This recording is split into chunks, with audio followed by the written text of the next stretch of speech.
नमस्कार, खास खबर में आपका स्वागत है। मैं हूं सुधांशु सारस्वत। हर दिन टीवी चैनल्स पर आए दिन ये तस्वीर देखने को मिलती है कि लोग मटका लेकर प्रदर्शन कर रहे हैं। कभी राजनीतिक दल मटका लेकर सड़कों पर आ जाते हैं, यानी कि पानी को लेकर हाहाकार है। पेयजल की सप्लाई नहीं हो पा रही। प्रदेश में कमोबेश यही स्थिति है। प्रदेश में बहुत सारे इलाके सूखे हैं, घात जोन में है। और राजधानी जयपुर की बात करूं तो कई इलाके केवल टैंकर पर निर्भर है। केवल टैंकरों से ही पानी की सप्लाई होती है। अगर वहां टैंकर नहीं पहुंचे तो वो पानी नहीं पी सकते। स्थितियां काफी विकट हैं। स्थिति यह है कि भाजपा ने अब चूंकि राजनीतिक माइलेज भी लेना होता है, राजनीतिक दलों को प्रदर्शन किया, मटका फोड़ प्रदर्शन किया कि पानी को लेकर जो वर्तमान सरकार है कुछ नहीं कर रही। लेकिन ऐसी ही चीजें हर सरकार बनी हुई है। कुल मिलाकर पानी एक बड़ी समस्या है और इस ओर जल्द से जल्द ध्यान देना होगा हर तरीके से। इस पूरे मामले पर हम चर्चा करेंगे कि आखिर क्या वजह है पानी की, क्यों सप्लाई प्रॉपर नहीं हो पाती, किस कारण से हर बार यही समस्या सामने होती है। क्या इस पर प्रशासनिक लापरवाही पूरी तरह से है या लोगों को भी अपने कायदे पानी को उपयोग में लाने के सुधारने होंगे। लेकिन उससे पहले एक रिपोर्ट देखिए।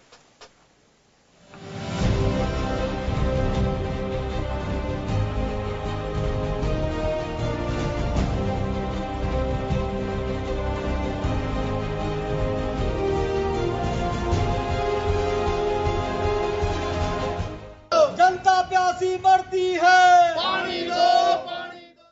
राजधानी जयपुर के कई इलाकों में पानी को लेकर इस तरह के प्रदर्शन आम हो चुके हैं। बिसुलपुर बांध पानी की पूर्ति करने वाले शहर में हालात यह है कि कई इलाकों को केवल टैंकर्स पर निर्भर रहना पड़ता है। इस मुद्दे पर सियासत भी तेज हो गई है। भाजपा ने पेयजल किल्लत को लेकर आज प्रदर्शन किया।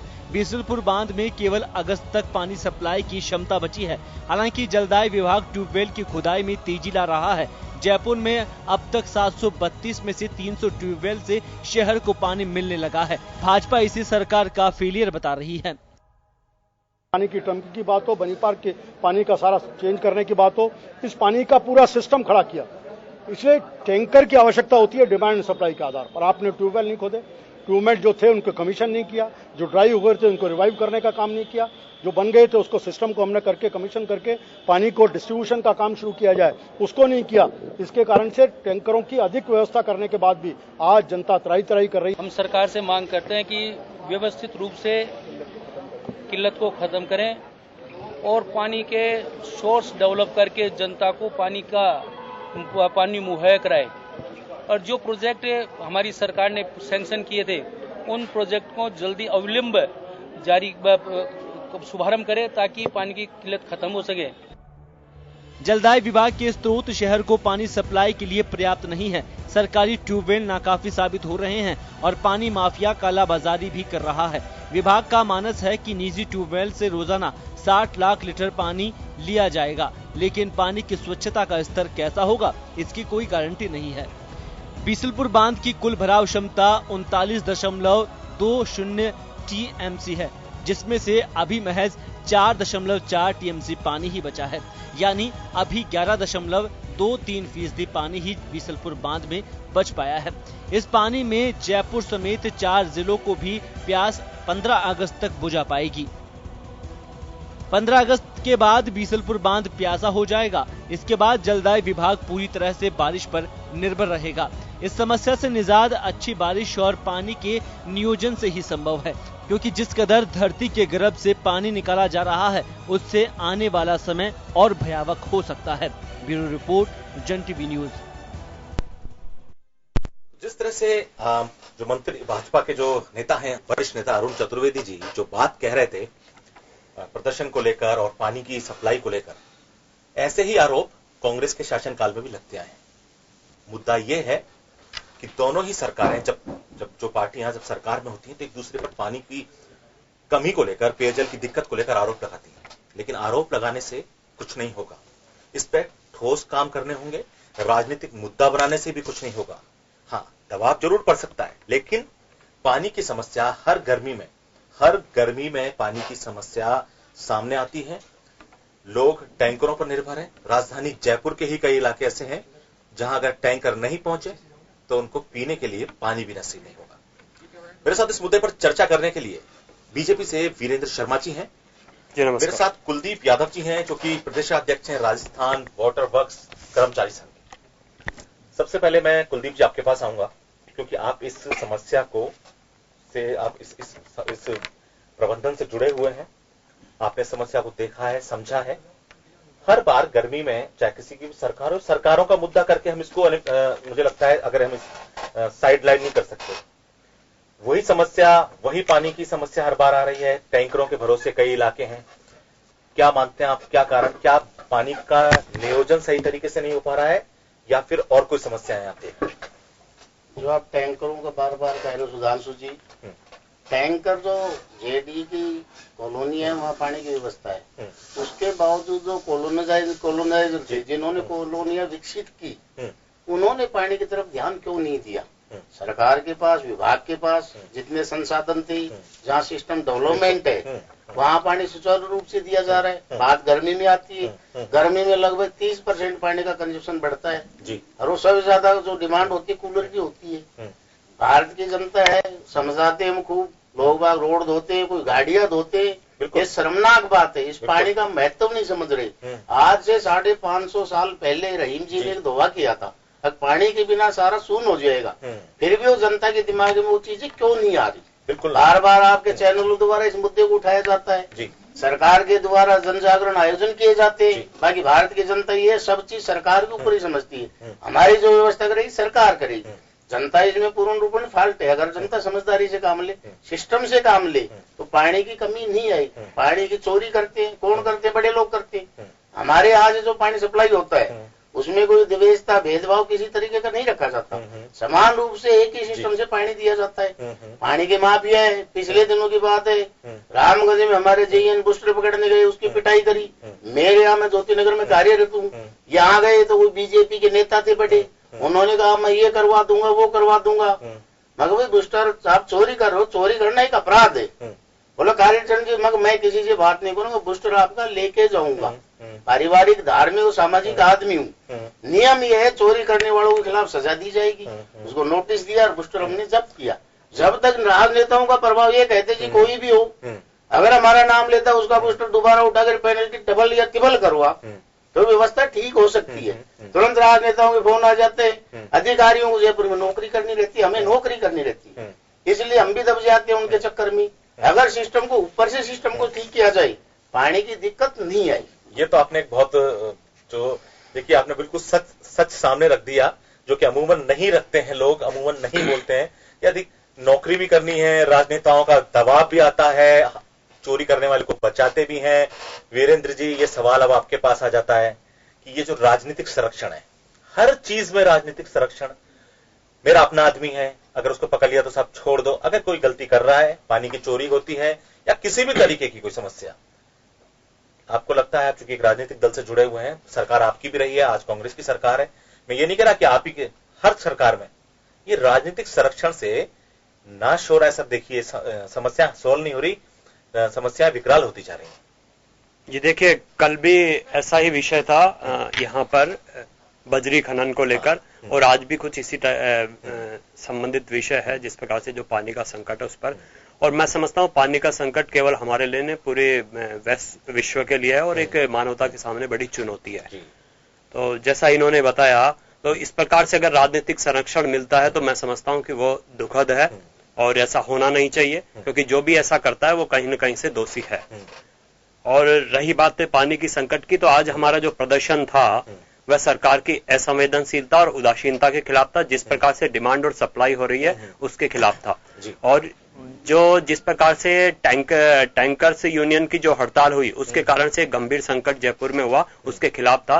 तो एक आदेश, एक जिलाधीश के एक आदेश ने बहुत सारी ऐसी अव्यवस्थाएं कर दी जिनके कारण से कई कॉलोनियों में अव्यवस्थाएं हुई, जिनके कारण आज हमारा प्रदर्शन था। और मैं समझता हूं कि यह जो संकट है ये वर्तमान की व्यवस्था के कारण ही नहीं, ये संकट है हम आजादी के बाद से कंटिन्यू वाला एक संकट है, जिसके ऊपर हमें कहीं न कहीं मिलकर जन सहभागिता के माध्यम से भी, सरकारों के माध्यम से, आप और हमारे माध्यम से भी, और हम सभी को मिलकर इसके ऊपर सोचना पड़ेगा। ये पूरा एक अभियान चलाना पड़ेगा इसको लेकर, सरकार भी हो उसमें, समाज के लोग भी हो, जनता को समझना होगा। लेकिन इसके साथ साथ कहीं न कहीं मैं ये भी कहना चाहूंगा आपके चैनल के माध्यम से, आमजन को भी समझना पड़ेगा कि जो लोग चाहे वो जलदायु विभाग में कार्यरत हैं चाहे कहीं और हैं, वो उनकी ड्यूटी कर रहे हैं, उनको उनकी ड्यूटी करने दीजिए।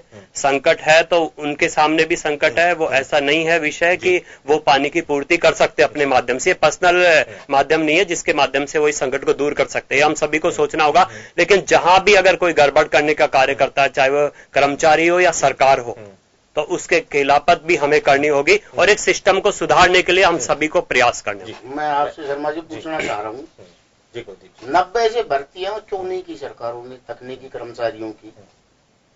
आज भर्ती करते स्टाफ 10% स्टाफ बचा हुआ है, भर्ती करते जो समस्याएं आ रही है कर्मचारी जीरो ग्राउंड पे जाता है और वह हर समस्या के निदान के ऊपर प्रयास करता है। अधिकारी राजनेता नहीं जाते, बड़ी कोई गंभीर समस्या होती है उसमें जाते। आज ये भर्ती कर नहीं रहे, सारे काम कॉन्ट्रैक्ट बेस पे देने लग रहे। इनके क्या इंटरेस्ट है ये तो ये बताएंगे। कर्मचारी के इसमें कहाँ दोष है? 90 से आज मैंने कर्मचारियों के ऊपर दोष कहीं नहीं कहा है। मैंने 28 साल हो गए, सरकारों की उदासीनता देखिए, 28 साल हो गए नहीं कर रही हैं। 2013 में हमारे 1209 पदों की भर्ती निकाली थी। दुर्भाग्य हमारा जो 7 साल में वो भर्ती आज तक क्यों नहीं हो रही? क्या कारण है ऐसा? ऐसा भारत में जन्म लेना अपराध हो गया कि जो कर्मचारी को, जो जनता को नौकरी सर्विस नहीं मिले। आज आदमी योग्यता रखता है, उनको सर्विस मिलनी चाहिए। जो ठेकेदारी के भरोसे इन्होंने संस्था को पनपाया है, एक दिन ये बारूद के ढेर पे बैठे इतनी गंभीर स्थिति हो जाएगी। अपन 10% है, हमने संभाल रखा है। मैक्सिमम जो दिक्कत आती है कॉन्ट्रैक्ट बेस वाली स्कीमों पे आती है, जो रजिस्टर्ड कर्मचारी चला रहे हैं वहां पानी की कहीं दिक्कत कोई नहीं किसी तरीके की।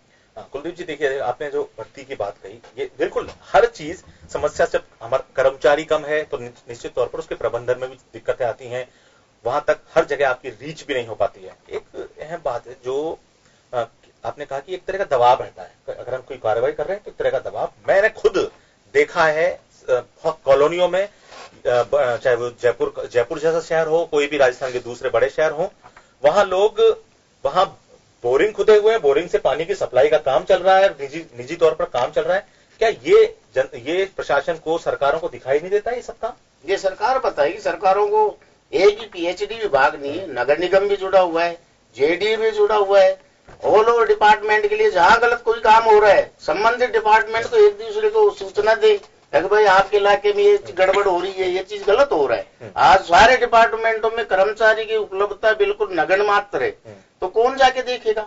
आदमी अपने पंप हाउस की सप्लाई करेगा, आगे क्या हो रहा है उसको पता ही नहीं लगता है कि आगे पानी भी हमारा पहुंच रहा है कि नहीं पहुंच रहा टैलेंट तक। हमारा जो काम है मात्र पंप हाउस पे सप्लाई देने का काम बचा हुआ है। पहले O&M का काम था, लाइन लीकेज का काम था, गेट टू गेट जाके समस्या का निदान करते थे। आज वो चीज पूरी खत्म हो चुकी है। मैं दशरथ आपके पास आऊंगा। दशरथ, आप चूंकि देखिए फील्ड में भी आपने देखा है समस्याओं, लोगों को जो समस्याएं आ रही हैं सामने, जयपुर के कई इलाके ऐसे हैं जहां पर टैंकरों से काम चल रहा है, निजी टैंकर जाते हैं, वो पानी खरीदते हैं उनसे और अपना काम चलाते हैं।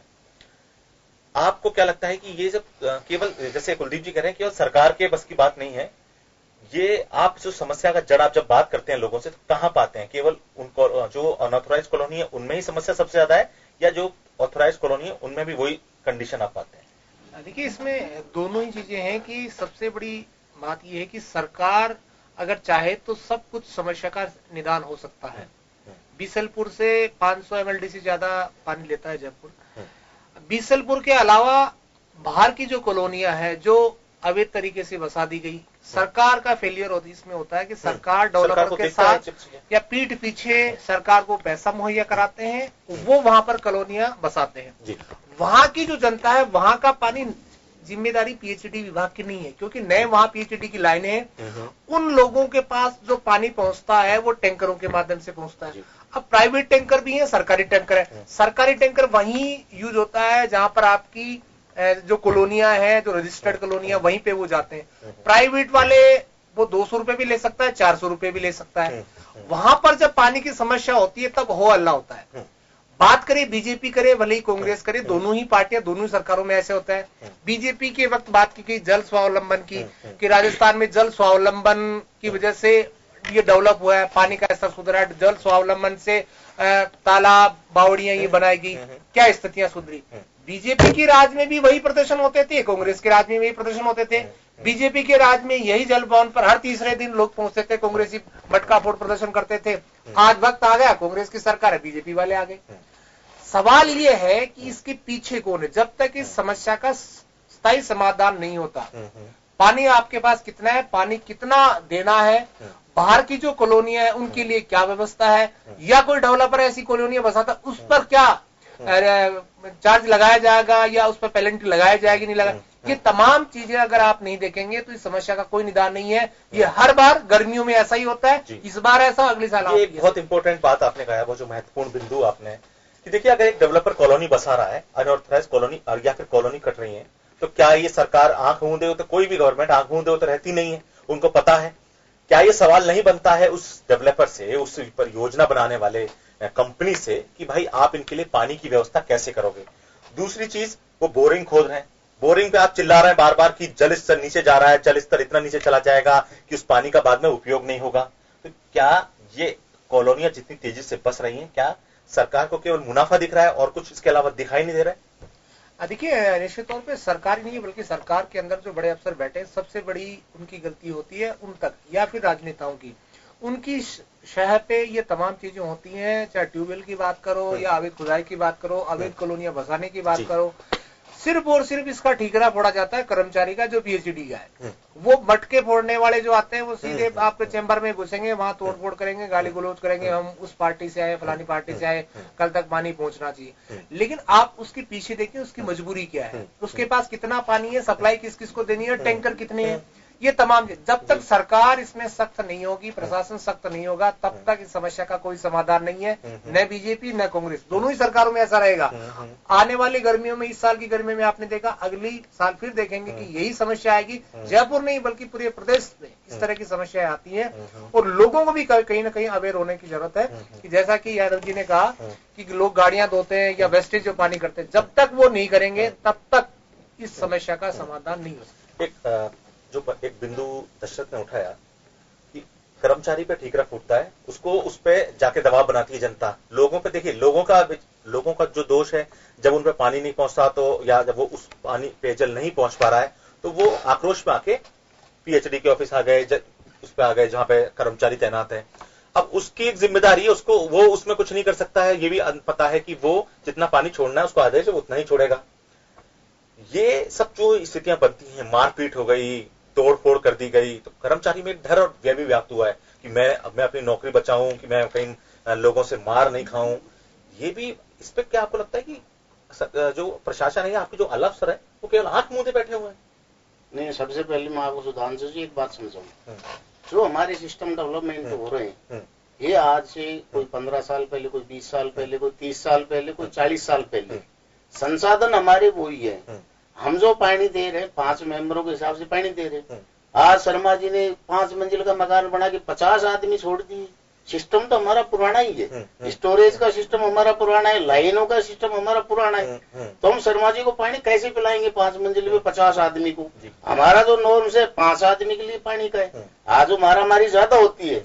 ये मेन जो कारण, आज बड़ी बड़ी बिल्डिंगें बन रही है, मॉल बन गई, हाउसिंग, ये जो सोसाइटी वालों ने 15-15 मंजिल के फ्लैट बना दिए। वो पानी पीएचडी कहाँ से देगा? राम जी नाराज है हमारा। बारिश पूरी होने, बारिश तो हमेशा से इतिहास उठा के देख लो, कभी इस तरह से बारिश का औसत हमेशा यही रहा है राजस्थान में। कभी ऐसा नहीं आज चिरापूंजी तक सूखा पड़ा है।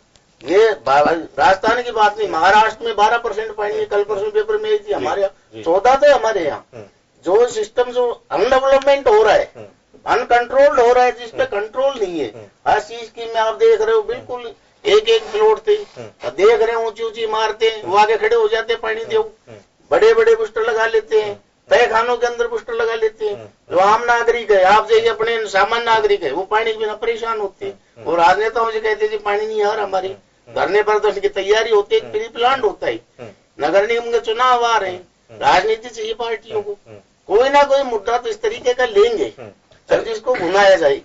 हाँ वीरेंद्र जी, आप कुछ कहना चाहते हैं? और ये बहुत, देखिए, मैं राजनीतिक दलों पर आरोप इसलिए है क्योंकि वो सरकार चलाते हैं, तो इसलिए आरोप लगना तय है, निश्चित है।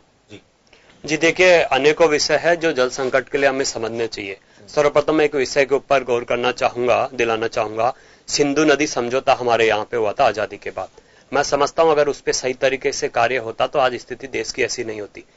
पाकिस्तान के साथ हमारा जो समझौता हुआ, हमारा जो जल था, समझौते के तहत हमें जो मिलना था हमने उस पर कोई कार्य नहीं किया, हमने वह पाकिस्तान को ही जाने दिया, हमारे हिस्से का जो जल था वह भी। उसके बाद में आप देखेंगे कि एक हिंदुस्तान के एक लाइफलाइन है गंगा नदी, उसके स्वच्छता के लिए कभी काम नहीं हुआ। भारतीय जनता पार्टी की सरकार बनने के बाद वाजपेयी जी के नेतृत्व में पहली बार एक विजनरी काम प्रारंभ हुआ था, नदी जोड़ो अभियान। वाजपेयी जी ने उसका आधार रखा, लेकिन 10 साल उसके बाद जो यूपीए की सरकार आई उस पर 1% भी कार्य नहीं हुआ। मध्य प्रदेश के मुख्यमंत्री जी ने नदी जोड़ने का कार्य आरंभ किया। इसके बाद आप देखिए राजस्थान में मुख्यमंत्री जल स्वावलंबन अभियान के माध्यम से बहुत अच्छे कार्य हुए। इन जैसे लोगों की वजह से एक अच्छे जन सहभागिता के माध्यम से कार्य हुए, जिसमें जहां भी मुख्यमंत्री जल स्वावलंबन अभियान के तहत कार्य हुए वहां पे 3 फीट पानी ऊपर 3 मीटर का फर्क है। वर्ल्ड बैंक की रिपोर्ट्स उसके ऊपर आई है, राजस्थान को उसके लिए अवार्ड्स मिले हैं। इसके बाद आप देखेंगे जिस प्रकार से हमारी जो सभ्यता और संस्कृति है, इनकी काफी हमारे से काफी वरिष्ठ हैं, इनका नॉलेज भी है। हमारी जो संस्कृति थी उसको कुएं और बावड़ियों की संस्कृति थी, और प्राचीन समय में जो बावड़ियां थी वो इस प्रकार की थी कि पूरे क्षेत्र का पानी वहां इकट्ठा हो जाता था। जब मैं गांव में रहता था बचपन में तो मैं देखता था कि हम पानी बारिश कितनी हुई उसका अंदाजा लगाते थे, गांव की तलाई कितनी भर गई। लेकिन जब नरेगा जैसी योजना आई तो वो तालाब की मिट्टी खोदकर उस तलाई के चारों तरफ भी उसको भर दिया गया, यानी कि जो तलाई में जो पानी आना था वो आ नहीं पाता, उसके चारों तरफ दीवार लगा दी गई, मेड़ लगा दी गई। तो इस प्रकार की जो कई बार जो योजनाएं होती है वो इस प्रकार की हो जाती है कि वो संकट को ज्यादा बढ़ा देती है। मैं समझता हूं कि जो भी योजनाएं बनाई जाए उन्हें भविष्य को देखते हुए बनाया जाना चाहिए। और जिस प्रकार से आप जयपुर की बात करेंगे तो जयपुर में ऐसे अनेकों उदाहरण है। आमेर मावठे का पुनर्जीवन देने का कार्य अगर किसी ने किया, भारतीय जनता पार्टी की सरकार ने किया। ताल कटेरे को पुनर्जीवित करने का कार्य किया, भारतीय जनता पार्टी की सरकार ने किया। और पुनः द्रव्यवती नदी की जो परियोजना लेकर आए हैं वो हम लेकर आए। और मैं पुनः आपको विश्वास दिलाना चाहता हूं कि यह जो संकट है ये केवल सरकारी संकट नहीं है, एक जन सहभागिता का संकट है। और इसके ऊपर आपको और हमें सबको मिलकर कार्य करना होगा, चाहे वह पर्यावरण चेतना के लिए हो, चाहे वृक्ष लगाने के लिए हो, चाहे जल बचाने के लिए हो या दूसरे विषय हो। हम सभी को मिलकर जल के लिए गंभीर सोचने की आवश्यकता है। लेकिन बिल्कुल देखिए वीरेंद्र जी, बिल्कुल आपने जो बात कही, जो अभियान चलाया गया पिछली सरकार वसुंधरा सरकार जब कि जो जल स्वावलंबन अभियान था, जिसमें जो नीचे जमीन के नीचे का जो जल स्तर है उसको बढ़ाने को लेकर, और बढ़ा भी, एक सुधार भी आया 3 मीटर तक करीब, जैसा आपने बताया। तो ऐसे अभियान कि केवल एक बार चला के रोक दिए जाए, इससे संभव नहीं हो सकती चीजें। ये कंटिन्यू प्रोसेस है। और जिस स्तर से चीजें कम हो चुकी हैं, जो स्थिति आ चुकी है, उसके लिए ये साल दर साल चलने वाले प्रोसेस होंगे जब ये ठीक हो। कुलदीप जी, ये आप पहले कुछ कहना चाह रहे थे, आप वो बता दीजिए। मैं वीरेंद्र जी ने जो बताया अटल बिहारी जी वाला टाइम, मैं ताजा बता रहा हूँ। ब्रह्मांडी नदी का प्रोजेक्ट बनाया था सरकार ने। सरकारें, हम कर्मचारी हैं, कोई सी भी सरकार हो, किसी भी पार्टी का हो, हमें 60 साल या 58 साल जो भी मापदंड होता है उसमें नौकरी करनी पड़ती है। ब्रह्मांडी नदी का जो प्रोजेक्ट बनाया राजस्थान में बीसलपुर में पानी लाने का, वो 6 साल से धरातल पर क्यों नहीं आया?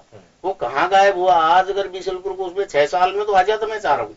जहां तक मेरी सोच है, उसका 2 या 2.5 साल का टाइम दिया था, तो 6 साल में तो उसका पानी आ जाता। अगर उसका बीसलपुर में पानी आ जाता, अनअप्रूव्ड कॉलोनी है, बाहर की जो कॉलोनी है वहां तक को पानी मिल जाता, टैंकरों की समस्या खत्म हो जाती, ये डिबेट ही खत्म हो जाती अगर उसका पानी चंबल ब्रह्मांडी नदी का बीसलपुर में पानी आ जाता। अच्छा, बिल्कुल। ये देखिए, यही सरकार की जो बात हम कर रहे हैं, ऐसी योजनाओं में, किसी भी ऐसी योजना में सरकार की पता लगता है कि क्या उस योजना में गंभीरता से नहीं सोचा गया। ऐसी बहुत सी योजनाएं हैं जो कागज पे आती हैं लेकिन नहीं हो पाती।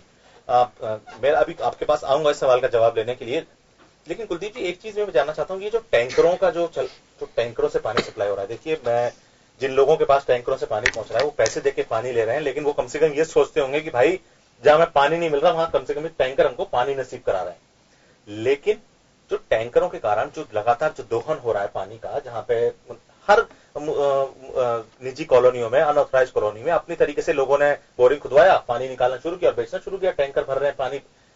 ये एक बड़ी समस्या नहीं दिखाई देती आपको? ये उनकी तरीके से नहीं होता। इसमें डिपार्टमेंट को, कलेक्ट्री को, थानों को, सबको पाबंद कर रखा है। बाकी जो सिस्टम है, सिस्टम बिल्कुल बंद पड़ा हुआ है। आज अपने उदाहरण बजरी का देख रहे हैं, बजरी कितनी आए तो वो हो गई हाई कोर्ट तक, जो हाई कोर्ट के आदेश थे वो फेल हो गई। आज एक रात में इतनी ऐसी बढ़िया मशीनें आ गई, एक रात में ट्यूबवेल खोद के चली जाती है, जनता बाहर गालती है थाने में जाके, थाने वालों को मशीन सामने खड़ी है, कहते हैं मशीन ही नहीं है वहां तो यार, क्यों फालतू वो करते हो। और जब तक कुआं खोद के बोरिंग बना के उसको तो सीधे सीधे दिख रहा है ना कि सब मिली भगत से हो रहा है। मिली भगत से 40 फुट लंबी मशीन होती है, वो दिखाई क्यों नहीं देती। रोना रो रहे हैं, बिल्कुल मैं इस बात रोना पानी के लिए रो रहे हैं। मैं आऊंगा भी, वक्त एक ब्रेक का हो चला है कि हम रोना रो रहे हैं कि पानी नीचे जा रहा है, लेकिन मिली भगत जो हो रही है वो शायद कोई देखना नहीं चाहता है। वक्त एक ब्रेक का हो चला है, ब्रेक के बाद चर्चा जारी रहेगी।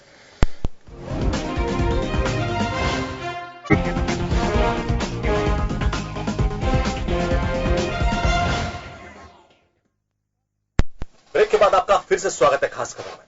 खास खबर में हम चर्चा कर रहे हैं पानी की समस्या को लेकर कि राजधानी जयपुर में ही लोग पानी के लिए तरस रहे हैं, पेयजल के लिए तरस रहे हैं। टैंकरों से कई इलाकों में सप्लाई हो रही है। स्थितियां हर साल दर साल यही बनी हुई है, सुधार नहीं आ पा रहा है। कोशिशें की जा रही हैं, सरकार भी अपने स्तर पर कोशिश करती है, लेकिन वो कोशिश नाकाफी है। और पानी माफिया, उसकी तो बात ही छोड़ दीजिए आप, वो अपने स्तर पर काम कर रहा है, लेकिन किसी को दिखाई नहीं दे रहा है। पता नहीं क्या इनविजिबल होकर काम किया जा रहा है, वो किसी भी सरकार को, प्रशासन को दिखाई नहीं देती है सब चीजें। मैं कुलदीप जी आपके पास आऊंगा। वाटर हार्वेस्टिंग की बात की जा रही है कि ये एक ऐसी स्थिति है जो कि बीजेपी सरकार ने एक अभियान चलाया, जल स्वावलंबन योजना की, इसके थ्रू और कोशिश भी की गई और कुछ मीटर पानी की बढ़ोतरी भी हुई जो ग्राउंड वाटर लेवल है। लेकिन आपको क्या लगता है कि ये कितनी, इस योजना में कितना काम आपको लगा कि हो सका, और क्या लगता है कि क्या होना चाहिए असल में? सुधांशु जी, वाटर हार्वेस्टिंग के लगभग 450 करोड़ रुपए आई थी जेडीए द्वारा। जगह जगह सिटी में वाटर हार्वेस्टिंग स्ट्रक्चर तैयार किए। स्ट्रक्चर तो तैयार कर गए हो, बाकी उसके बाद मेंटेनेंस भूल गई।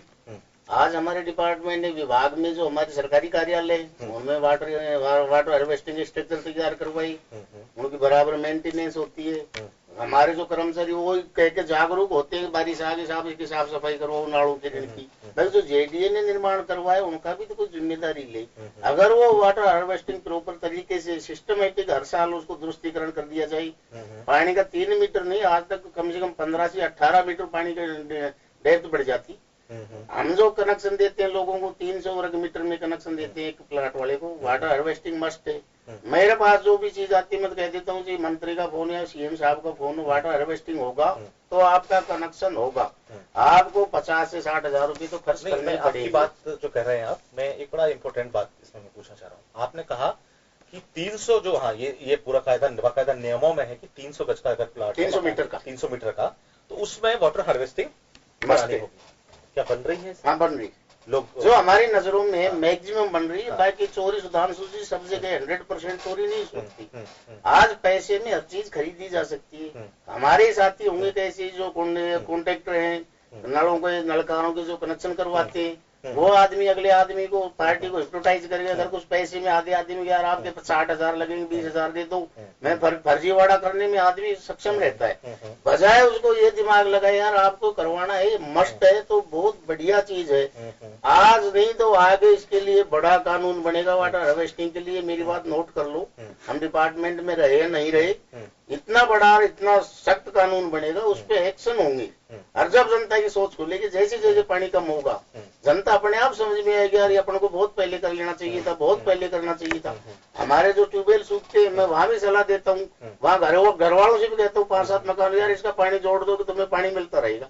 समझदार लोग उस बात को मानते हैं मेरी, बोलो भाई साहब आप सही बोल, आपके 2-2 हजार रुपये खर्च होंगे, पाइप बोला के वहाँ छोड़ दोगे तो आपका ही जीवन शुद्ध होगा, आपको पर्याप्त पानी मिलेगा।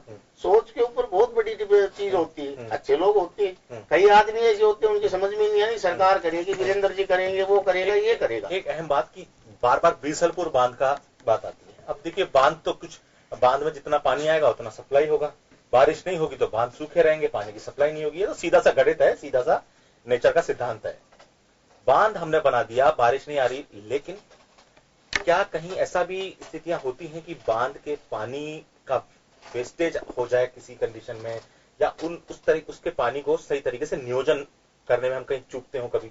ना ऐसा नहीं, ऐसा नहीं है। प्रोजेक्ट बढ़ते, खामियां कहीं जो होती है उनको ठीक कर दिया जाता है। पिछले दिनों मलसीसर का भी ध्यान होगा वीरेंद्र जी को, काफी बड़ा प्रकरण था झुंझुनू में, NRW जो टूटा, लगभग वो 600 करोड़ का मामला था। आज वो कंपनियों पे क्या किया क्या नहीं किया भगवान मालिक है। अगर उस NRW को सिस्टमेटिक तरीके से तैयार कर लेते, उसका सुपरविजन ढंग से हो जाता, तो आज पानी की दिक्कतें नहीं आती। कहीं ना कहीं कोई ना कोई इन्वॉल्वमेंट किसी न किसी का कॉन्ट्रैक्टरों के साथ रहता है। अगर ऐसे कॉन्ट्रैक्टर को जिसने इतना बड़ा नुकसान दिया, सरेआम उसके फांसी की सजा की घोषणा कर दो, अब अपने आप सिस्टम ठीक हो जाएगा। आज बलात्कारियों के लिए अपन कह रहे हैं साहब उसको फांसी दे दो, पोस्को में कर दो, ऐसा ही कोई नियम बनाया जाए। अब पानी भी सबसे मस्ट है।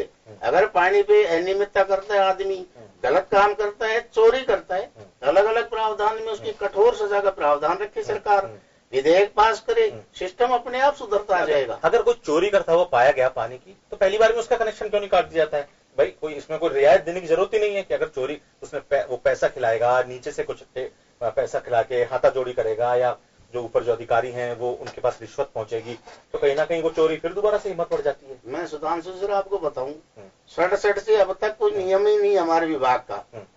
साहब इस तरीके जैसे बिजली के नियम बने हुए हैं, आज बिजली का अपन बिल जमा नहीं कराएंगे, दूसरे दिन आगे कनेक्शन काट जाते, 7 दिन का टाइम देते, 7वें दिन जमा नहीं हुआ, वो आएंगे क्या? हमारे यहाँ कोई नियम नहीं है। हम कोई कार्रवाई करते हैं, जनता तुरंत कोर्ट में भग जाती है, कोर्ट से रिलैक्सेशन ले लेते हैं। सब मूलभूत सुविधाओं से जुड़ा हुआ मामला है, हमें इसमें ये दिक्कत नहीं है। आप इनके नियम पूछो, इनके नियम क्या है? सबसे बड़ी चीज नियमों की दिक्कत आने। पिछले वर्तमान पूर्व सरकार में किरण माहेश्वरी जी ने नियम बनाने के प्रयास किए, वो भी खत्म हो गए। हम ये कह रहे हैं कि नियम बना के सिस्टमेटिक सिस्टम से चलो, अपन को सफलता 100% मिलेगी। बिल्कुल वीरेंद्र जी, ये गेंद अब आपके पाले में है, क्योंकि नियम बनाना सरकार का काम है। किरण माहेश्वरी जी ने, जैसे यादव साहब कह रहे थे, कि प्रयास भी किए, जल स्वावलंबन के भी बड़े अच्छे, मतलब कुछ परिणाम अच्छे आए, लेकिन वो और अच्छे हो सकते थे। लेकिन जो प्रशासनिक लापरवाही है ना कहीं वो योजनाओं को खा जाती है अपने तरीके से। मतलब उन पर ध्यान नहीं देना, नाले बंद हैं, नहीं पहुंच रहा है पानी, संग्रह ही नहीं हो पा रहा है। तो ये इसमें सरकार का क्या रोल हो सकता है आपके हिसाब से? जी देखिए, विषय वैसा ही है, एक दृढ़ इच्छा शक्ति कोई भी सरकारों से रखनी होगी। जैसा इन्होंने बताया कि नियम गंभीर होने चाहिए, वास्तविकता में ऐसे बनने भी चाहिए। कई जगह ऐसी है जहां पे पानी वेस्टेज बहुत हो रहा है, और कई जगह ऐसी है जहां हमें पानी पीने को ही नहीं मिल रहा। तो एक विषय इन्होंने रखा था ब्रह्माणी नदी वाला, तो मैं बताना चाहूंगा कि जुलाई 2017 में हमने उसके ऊपर फिजिकल ड्राफ्ट रिपोर्ट तैयार करके सबमिट भी कर दी थी, और करीबन 60 किलोमीटर की टनल के माध्यम से बनास और ब्रह्माणी नदी को जोड़ने का कार्य किया जा रहा था। तो उसका जो टेक्निकल प्रोसेस थे वो उसमें थोड़ा टाइम लगा है, और निश्चित रूप से आने वाले समय में आपको देखने को मिलेगा वो परियोजना पूर्ण भी होगी। इसके बाद में जिस प्रकार से नरेंद्र मोदी जी ने सरकार बनते ही एक बहुत ही गंभीर कार्य किया आने वाले संकट को दूर करने के लिए, हमने एक जल शक्ति मंत्रालय की स्थापना भी की है। और मैं समझता हूं इस मंत्रालय के माध्यम से जो हमारा विजन है हर घर पानी पहुंचाने का, हर घर स्वच्छ पानी पहुंचाने को, निश्चित रूप से पूर्ण होगा। और जिस प्रकार से कार्य किए हमने, भारतीय जनता पार्टी की सरकार ने जो भी पानी के संकट को दूर करने के लिए कार्य किए, नए नए इनोवेटिव कार्य किए, हमें गर्व है कि हमने वो कार्य किए। आप देखें, वाटर हार्वेस्टिंग की योजना हम लेकर आए, इसके बाद में सिंचाई के लिए बूंद बूंद की परियोजना भी हम इजराइल से टेक्निकल रूप से लेके आए। तो इस प्रकार की जो योजनाएं हैं ये प्रारंभ हमने की है, और निश्चित रूप से हमने इनके ऊपर परिणाम भी दिखाए हैं, चाहे मुख्यमंत्री जल स्वावलंबन अभियान के माध्यम से हो या दूसरी योजनाओं के माध्यम से। तो आने वाले समय में भी अगर इसी प्रकार की योजनाएं विधिवत और अनवरत रूप से चलती रही, तो मैं समझता हूं इस संकट को कम किया जा सके। जल शक्ति, देखिए जल शक्ति मंत्रालय जो मंत्री हैं उसके, वो भी राजस्थान से ही हैं, वो समझते हैं पानी। उनको भी मुझे लगता है बनाया इसलिए गया है क्योंकि वो राजस्थान बिल्कुल दिक्कतें उन्होंने देखी हैं, समझी हैं, मारवाड़ के इलाके से वो आते हैं। देखिए राजस्थान में मैं समझता हूं कि जो भी व्यक्ति अगर पूरे जीवन को समझना चाहता है तो राजस्थान को समझ ले, राजस्थान के जीवन को समझ ले, राजस्थान की जीवनचर्या को समझ ले। पानी के संबंध में आप जाएंगे बाड़मेर, जैसलमेर वगैरह जगह पे, तो वहां के लोग वर्षा के जल को टांके में संचित करके रखते हैं, और आने वाले समय में साल भर तक वो उस पानी को काम में ले लेते हैं। वहां बारिश बहुत कम होती है, उसके बावजूद भी साल भर वो उस पानी को सहेज कर रखते हैं और उसको पानी को उपयोग में लेते हैं। तो मैं समझता हूं इस प्रकार की जो परंपराएं जो चल रही थी हमारे यहाँ पे, चाहे बावड़ी की हो, हमारे यहाँ पे राजस्थान में हर गांव में आप देखिए, हर गांव में आप दक्षिण क्षेत्र में जाएंगे तो बांसवाड़ा, डूंगरपुर, उदयपुर, इन जगह पे हर गांव में बड़े बड़े तालाब हैं। एक नहीं, 4-4, 5-5 तालाब हैं। अगर वो तालाब सही स्वच्छ रहेंगे, सही रूप में रहेंगे, तो मैं समझता हूं क्षेत्र में तो कभी भी पानी का संकट नहीं आ सकता। लेकिन मैं कई बार मैंने वहां प्रवास किया तो मैंने वहां देखे कि उन तालाबों में भी गंदगी प्रारंभ हो चुकी है। तो ये कहीं न कहीं सरकार कर रही है कार्य, लेकिन हमें भी जन जागरूकता करनी पड़ेगी कि हम उन जगहों को क्यों गंदा कर रहे हैं। जो बनाया, क्या इसमें कहीं इस तरह की भी योजनाओं को शामिल किया गया है कि लोगों में अवेयरनेस लाई? जन सहभागिता एक बहुत बड़ा अभी दिया मोदी 2.0 के लिए। हमारा एक बड़ा विजन यह भी है कि हम जो भी कार्य करेंगे उसमें जन सहभागिता बहुत ही इंपॉर्टेंट रोल रहने वाला है। और मैं निश्चित रूप से कह सकता हूं कि आगे आने वाले समय में जिस प्रकार से हमने कहा कि स्वच्छ भारत अभियान और हमने उसमें परिणाम भी दिखाए, इसी प्रकार आपको जल शक्ति मंत्रालय के माध्यम से भी बहुत अच्छे परिणाम देखने को मिलेंगे। दर्शक देखिए, जब आप इस तरह की कवर करते हैं, जैसे कि सरकारी लापरवाही तो देखिए दिखती है योजनाओं में, उदासीनता दिखती है कि योजना चालू कर दी प्रशासन, अब सरकार योजना चालू करने का प्रशासन के जो लोग हैं वो उसकी तरफ ध्यान नहीं दे पाते हैं। आप जब एक, क्या इसमें केवल प्रशासनिक लापरवाही आपको सबसे बड़ी दिखती है, या फिर कुछ साधन की भी दिक्कतें आती हैं कि उनके पास वो साधन नहीं है जिसकी वजह से वो कर पाए उस चीज को, उस योजनाओं को प्रॉपर लागू कर पाए, इसलिए वो उसको छोड़ते हैं कि नहीं अब चलने दीजिए जो चल रहा है? देखिए, सरकार अपना काम करती है, चाहे बीजेपी सरकार या कांग्रेस सरकार, पैसा अलॉट होता है। सबसे बड़ी आज के जमाने में रिश्वतखोरी का जो खेल चलता है वो कहीं ना कहीं सबसे बड़ी बीमारी है जी।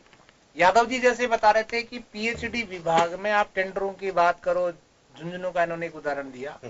निश्चित रूप से कम आधा दर्जन ऐसी कंपनियां हैं जो ब्लैक लिस्टेड होनी चाहिए, उनके खिलाफ कार्रवाई होनी चाहिए, लेकिन सरकारें नहीं करती, क्योंकि सरकारों को पता है सरकार के जो अफसर है और सरकार के मंत्री तक परसेंटेज फिक्स है, 20% मेरे को लेना है, मेरे को कुछ नहीं करना है। इसका पाइप टूटे तो टूटे, कौन सी कंपनी का लगा, कैसी क्वालिटी है नहीं है, कुछ नहीं होता। सिर्फ ये रिश्वतखोरी के चक्कर में अब जनता, अगर आप सरकार में हो तो आपसे जवाब मांगेगी, ये जनता का हक बनता है, चाहे वो बीजेपी हो चाहे कांग्रेस हो। अगर जनता आपके यहाँ रहती है, उस तक पानी नहीं पहुंचता तो वो आपसे जवाब मांगेगी। इसका जवाब सरकार को, विभाग को तय समय से देना चाहिए, तय समय के अनुसार उनको पानी उपलब्ध कराना चाहिए। लेकिन सरकारों में यही होता है, मंत्री से लेकर तमाम चीजों में यही होता है। सिस्टम यही बना दिया आपने कि इतना परसेंटेज इस आदमी का फिक्स है, वो परसेंटेज को देखता है कि मेरे इतने लाख इतने करोड़ रुपए बने, मुझे मतलब नहीं है कि इस कंपनी का काम कैसे हुआ कैसे नहीं हुआ। सबसे ज्यादा यादव साहब तो जानते हैं लीकेज होता है, यादव साहब बहुत अच्छे से जानते हैं चीज को। रोड पे जो लीकेज होते हैं, ये किसी के पास टेंडर है, ठेकेदारों लीकेज है 5, आपने दर्शा दिए 25, पैसा उठा लिया, काम वहां नहीं, वहां का पानी वेस्टेज हो रहा है। वो जब तक उन पर कंट्रोल नहीं होगा तब तक ये चीजें सुधरने वाली नहीं है। एक चीज मैं और बताना चाहूंगा, पीएचडी विभाग में ही ये होता है। पीएचडी विभाग दावे करता है, बड़े अधिकारी दावे करते हैं वाटर हार्वेस्टिंग को लेकर।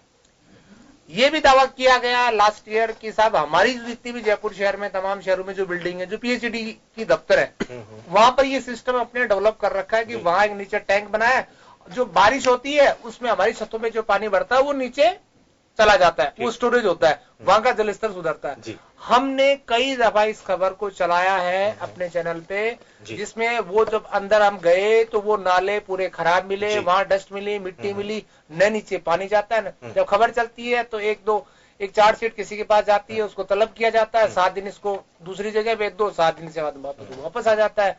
सिस्टम कुछ नहीं सुधरना जब तक रिश्वतखोरी का खेल ऊपर से नीचे तक नहीं सुधरेगा, तब तक हर चीज में रिश्वतखोरी, पानी में रिश्वतखोरी, बिजली में रिश्वतखोरी, हर चीज में रिश्वतखोरी जो हिंदुस्तान में ऐसा लगता है कि रग रग में रिश्वतखोरी समा चुकी है।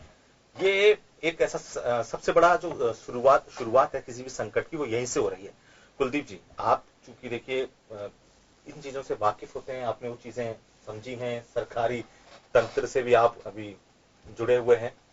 ये जो बात की थी बावड़ियों और इनकी, देखिए जयपुर की मैं बात करूं, बहुत सारा ऐसा हिंदुस्तान का कल्चर रहा है पानी को सहेज के रखने का। हिंदुस्तान के लोग पानी की अहमियत को समझते रहे हैं। आज चीजें बदल गई हैं, आज शायद मुझे लग रहा है अहमियत उतनी नहीं समझ पा रहे हैं। क्या इन पुराने जो स्थितियां हैं, पुराने जो बावड़ी हैं, कुएं हैं, इनको रिचार्ज करके या और इन पर क्या काम किया जा सकता है आपके हिसाब से? इनके सबसे पहले सुधांशु जी में हमारे भाई वीरेंद्र जी बांसवाड़ा डूंगरपुर पहुंच गए थे।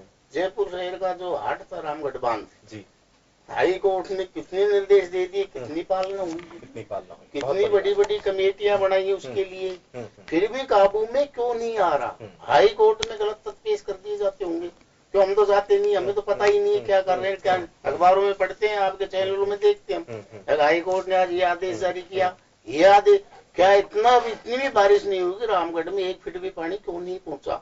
लगभग 20-22 साल से खाली पड़ा है। वो 1982 में एशियाड हुआ वहाँ जी, 1982 में एशियाड हुआ, राजस्थान का जो रामगढ़ बांध था वड के नक्शे के ऊपर गया था। तो आज उस बांध को तो सहेज के रखना किनका काम था, सरकारों का काम था।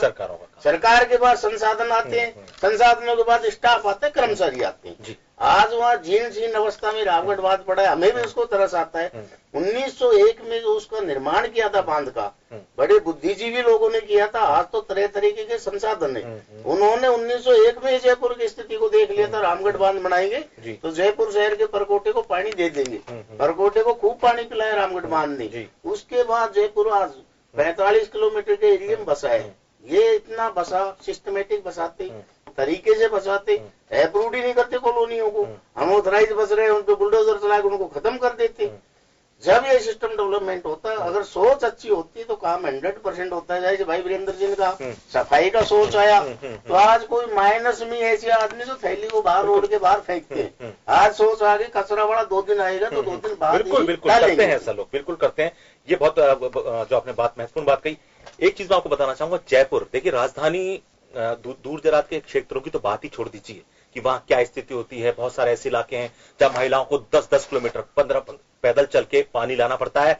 आप सोचिए अगर आपके घर की महिलाओं को 10 किलोमीटर पैदल चल के पानी लाना पड़े तो क्या हाल हो जाएगा। जयपुर की बात करें तो जयपुर में खोनागोरी और जगतपुरा की बात अगर मैं करूं तो ये जो इलाके हैं टैंकरों के भरोसे हैं। भूजल का स्तर काफी नीचे जा चुका है।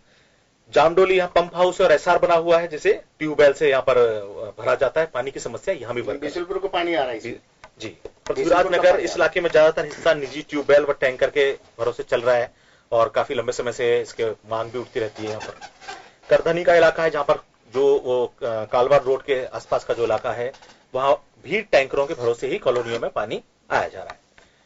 ऐसे बहुत सारे इलाके हैं जहां पर जैसे आपने खोनागुरी की जब चर्चा कर रहे थे कि पंप हाउस बन गया, सब चीजें हो गई, टंकी बन गई, लेकिन अब उसमें पानी कौन लाएगा।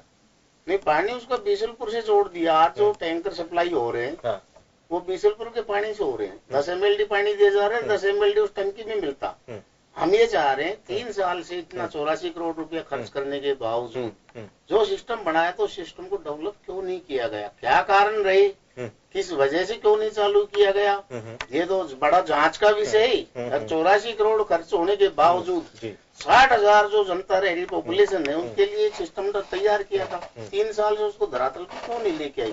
क्या वहाँ बना के उसको एक अजायब घर बनाना था क्या साहब, हमने ये बना दिया। वो पानी अपने आप थोड़ी देगा, वो ही पानी बिशलपुर को लाइन डाल के टैंकर भर के टैंकरों से वितरित किया जा रहा है। वहाँ कोई विवाद थे आपस में पार्षदों के या जनता के ठेकेदारों की, उनको बिठा के सरकार को बिठा के बात करते भी किसको क्या दिक्कत है। पानी मूलभूत सुविधा है, उसको क्यों रोका जा रहा है, क्या किस कारण से रोका जा रहा है उस चीज को। वीरेंद्र जी, एक रामगढ़ बंधे की जब बात आई, ये जयपुर की शान होने वाला बांध जहाँ पे खेल आयोजित किए गए और एक वक्त में लोग वहां घूमने जाते थे, भरा हुआ रहता था। मैंने भी, आप लोगों ने भी, हम सब ने उसको देखा है, पानी उसमें देखा है। किसी भी सरकार ने कोई इंटरेस्ट नहीं लिया। उसमें अतिक्रमण होता रहा, हाई कोर्ट डंडा चलाता रहा, लेकिन क्या मतलब इसका क्या कारण है। इसका देखिए, चाहे बीजेपी हो चाहे कांग्रेस, यानी कि कोई इंटरेस्ट नहीं था उनको रामगढ़ बांध में, या अगर सूख रहा है तो सूखने दें, जैसा उसकी हालत है बनी रहे। जी देखिए, मुझे भी दुख है कि हम हमारी सरकार के समय रामगढ़ को पुनर्जीवित नहीं कर पाए। इन कई सारे तथ्य हैं जिन्हें समझना होगा, चाहे वो कोर्ट के हों चाहे दूसरे हों। इसके साथ साथ आपको एक विषय और देखना चाहिए कि जल महल जयपुर में एक ऐसी जगह है जो जयपुर के लिए के संजीवनी का भी कार्य कर सकती है, लेकिन अशोक गहलोत जी की गलत नीतियों के कारण जो जल महल लीज प्रकरण हुआ था, उसके माध्यम से जिस प्रकार से जल महल को खत्म करने का कार्य किया गया वो भी एक दुखद है। इसके साथ कई अनेकों विषय ऐसे हैं जिनके कारण जयपुर की यह स्थिति, और मैं समझता हूं कि इन विषयों के ऊपर अगर तात्कालिक रूप से कार्य कर लिया जाएगा तो आप देखिए वर्तमान की स्थिति ऐसी है कि आज संकट पानी का है, उसके ऊपर प्रदर्शन हो रहे हैं। कारण है सरकार की असंवेदनशीलता और उदासीनता। उसके साथ साथ एक गंभीर विषय जो आने वाले समय में देखने को मिलेगा, जब जनता त्राई त्राई करेगी, जनता का बम फूटेगा। वो क्यों? क्योंकि 4 महीने हो गए हैं, कई कॉलोनी में कई लोगों को अभी तक पानी के बिल नहीं मिला है।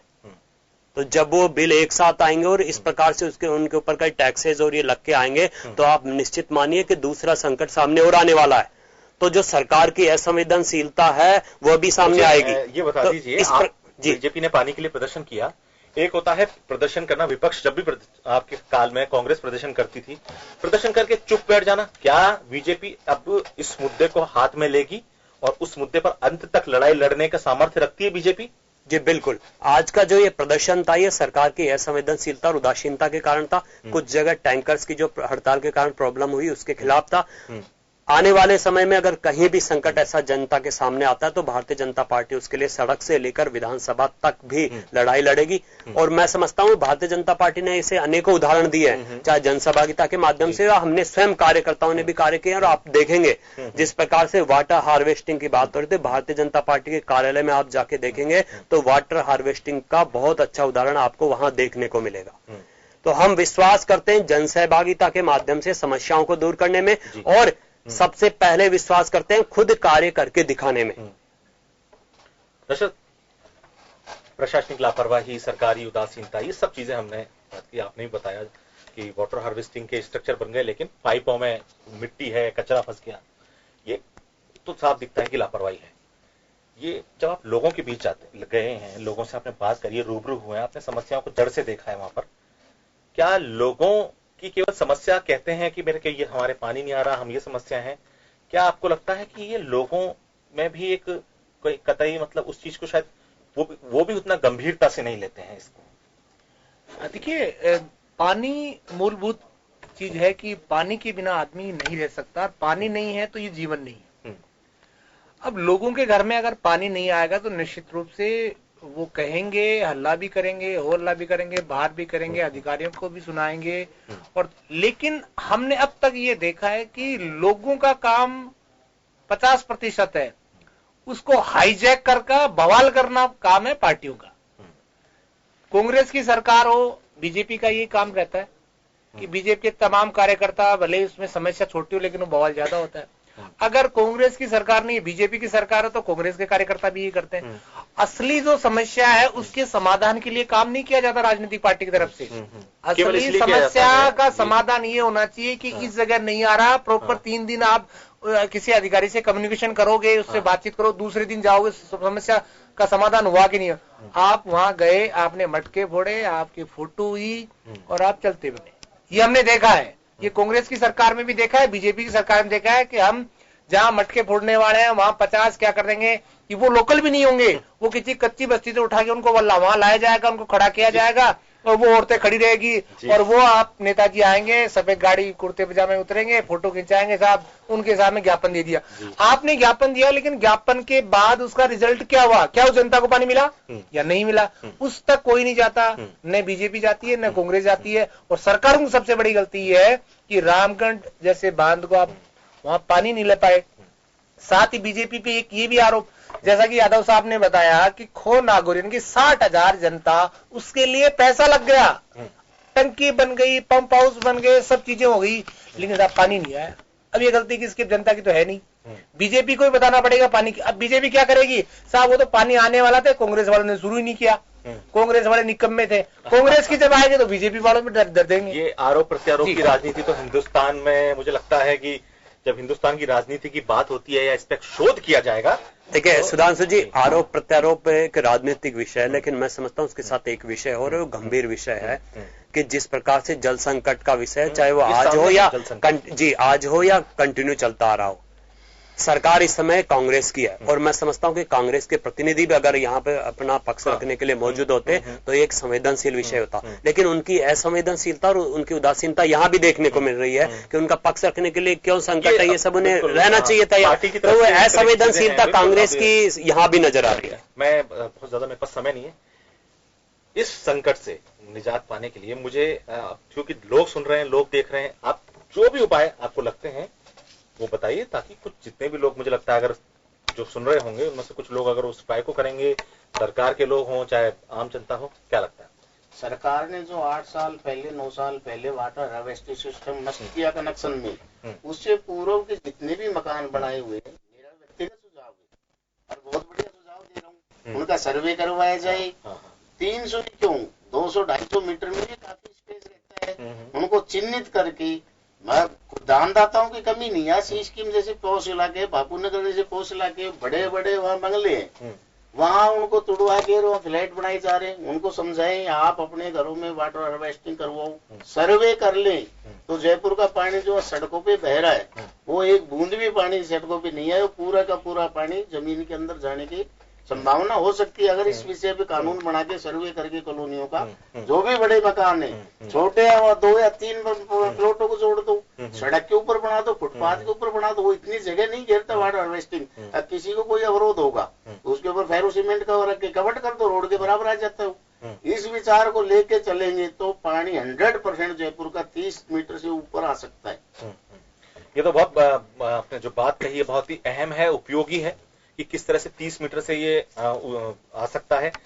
आपसे भी मेरा सवाल है कि राजनीतिक इच्छा शक्ति जगाने के लिए क्या जो राजनीतिक लोगों को तो आना होगा, जो आपके रोल मॉडल होते हैं, इस पे भी काम करना होगा?